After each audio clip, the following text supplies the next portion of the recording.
Welcome to Mysteries of Superstition Mountain. I'm Larry Hedrick, where we bring the past into the present for our future viewers. Today we have another great story by Hank Sheffer. In the 1960s, Apache Junction, the fledgling town of Apache Junction, I should say, was no longer just a stage stop along the way from this place going to someplace else. And we've seen in some of the previous episodes, she was on the move. She'd gotten herself, the Apache Land Movie Ranch was put in, so she was trying to grab some of that business from California. She had a 5-star hotel in the Superstition Hotel that was in Apache Junction. And she was really on the rise. She was becoming a destination place for people to come and see different things. And of course, the Superstition Mountain was always at the forefront with Jacob Walsh and the Lost Dutchman mine.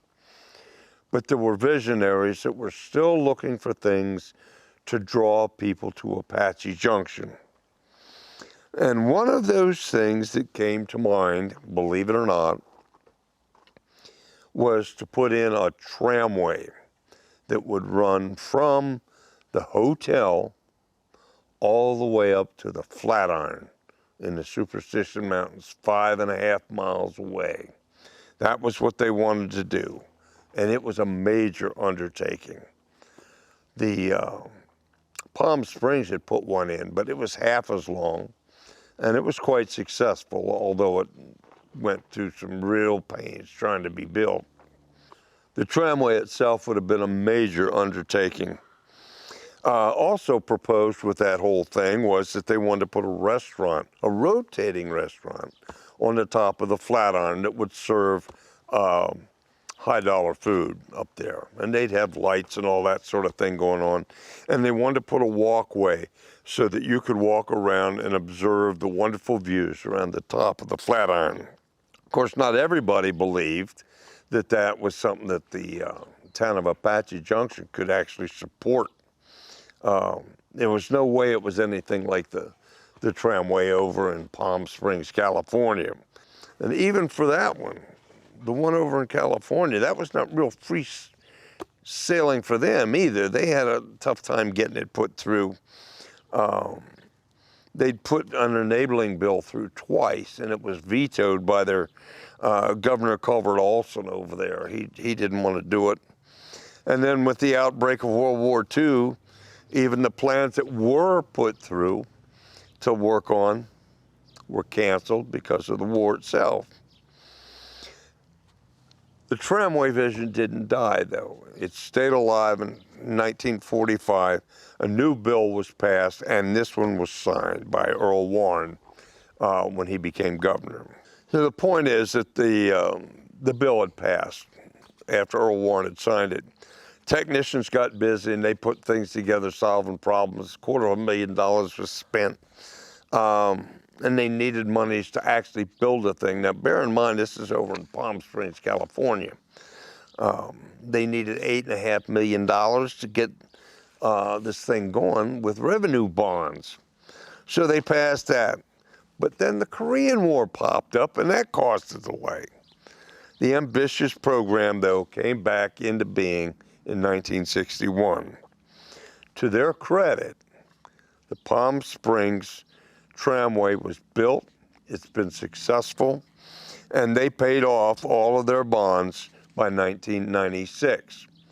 Well, apparently Apache Junction people thought maybe they could do the same thing, the ones that were all for it, not the ones that were against it, obviously. And so they were trying to do the same thing.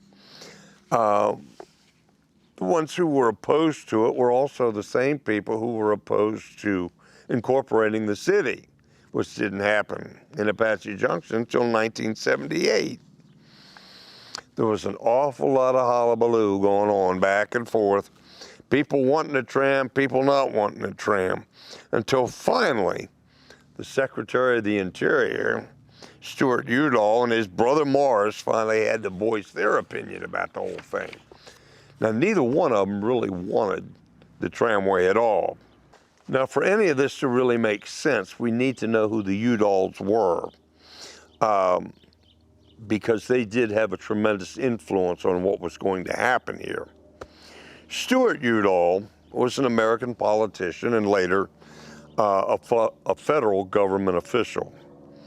He served 3 terms as a congressman for Arizona, and then he was appointed to the office of Secretary of the Interior from 1961 to 1969. This was under Presidents Kennedy and then, of course, Johnson. Now, his brother Morris was known as Mo Udall, was also an American attorney and a Democrat politician who served as a U.S. representative for Arizona. In 1961, Mo Udall won a special election to fill the seat that had been vacated by his brother as a congressman for Arizona's 2nd Congressional District. He was quite popular because he was a conservationist, and he loved protecting anything that was environmental. He was protecting it. Well, now getting back to the tramway itself, now the Mo Udall he's involved. He's looking in to see what they can, what is feasible, what they cannot do, what they can do.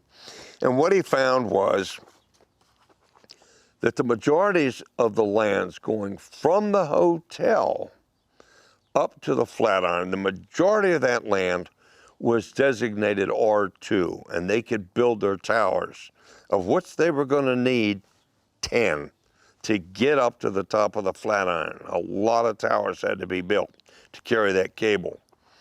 Now, the only problem with the whole thing was that the Flatiron itself was not R2 designated. It was part of Superstition Wilderness. And there's no way that the Forest Service was going to let anybody build anything of that nature on their lands. It just wasn't going to happen. Now, both of the brothers, the Udall brothers, were against this whole thing to start with. And so what they decided to do was find an alternative to see if they could get people happy with something different. And what they came up with was somebody somehow donated 320 acres for a national recreation park in 1967. So you can see this has been going on for a while. The BLM later turned that property over to the state of Arizona, who in turn became responsible for maintaining a park. Well, that's what happened. They turned out a park, turned out to be a state park, and finally, in 1977, this park became the Lost Dutchman State Park, which means the state of Arizona cannot sell or transfer the title of these lands in any way, shape, or form. Now, I can tell you, I've been up to that park. I was up there just recently because I hadn't been for a while, and I was impressed. It is really something to see. The RV camping, the regular dry camping is wonderful. Day use is wonderful, and the access to so many of the many trails into the Superstition, things that people are really interested in seeing, the Palmer Mine area, the Lost Dutchman Trail, all sorts of trails.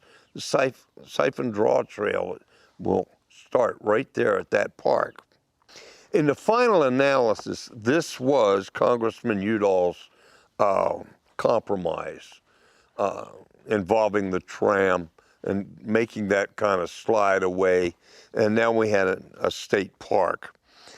Many people opposed the idea of the Superstition Wilderness area becoming a national park, and still others opposed the entire concept of a wilderness area east of Apache Junction. If there had not been for a few visionaries back then, we would have literally had bright lights and we'd have had a circus on top of the Flatiron. And fortunately, we don't have that. We do have a wonderful park. I love that park. I'm certain there are a lot of people around who remember when this was coming about, this saga, if you will, of AJ history. But from that time until now, not so ironically, the facts, the renderings, the letters, anything concerning that unpopular proposal still lies somewhere hidden from the eyes of historians and the general public. Can't find anything. I couldn't find anything on it at all, other than the general information I've just given you.